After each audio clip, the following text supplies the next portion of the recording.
Hi, I'm Lee, working at Casting Innovations.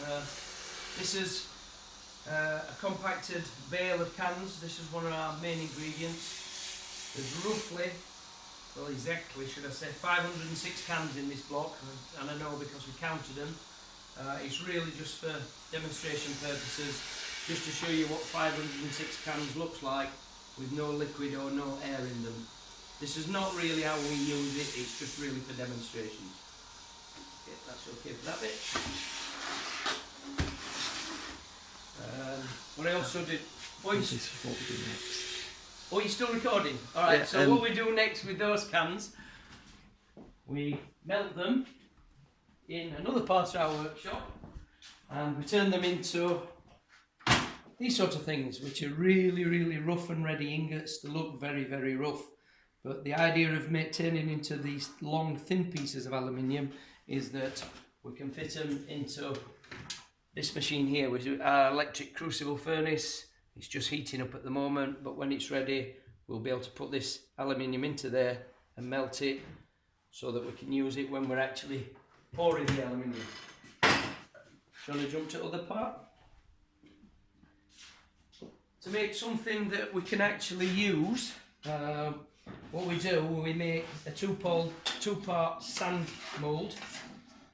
It's really very simple. It's an ancient technique. I'll just use this one that's prepared earlier. We take an item such as this little teddy and we put it into the mould. I can show you this in more detail at a later date, but the two parts of the mould are put together and you then take the teddy or the item out that it is you're wanting to copy, and then you've got two parts of a mould like that.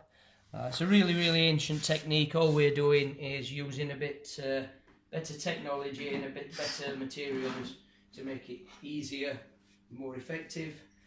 And what we've got to do now, we've got to create feed holes and a vent. I'm doing this really quickly. I'd take a little bit more time over it. Normally it's just a demonstration. And what we're doing, we're creating two holes in this. One hole will eventually be for pouring the metal into the mould, and the other is to allow the air out. And I'm just going to put this bit back in just to tidy that up again. Now, take it back out and tidy the hole up. Okay, so we've got two holes all the way through, and then what we do on the outside, I'm going to take this long craft knife. I'm going to make this hole into a funnel, and that's really just to help me when we get to pouring the metal, just to make it a little bit easier. It's a bigger target and it makes the metal flow into the mould a little bit easier. Just make that smooth. So we've got a funnel on that side and a smaller hole on that side, and then one small hole here to let the air out. The final part of the mould preparation is to put the two together, and we've got registration lines on the side of these moulds which help us make sure that the two parts of the mould are back together perfectly.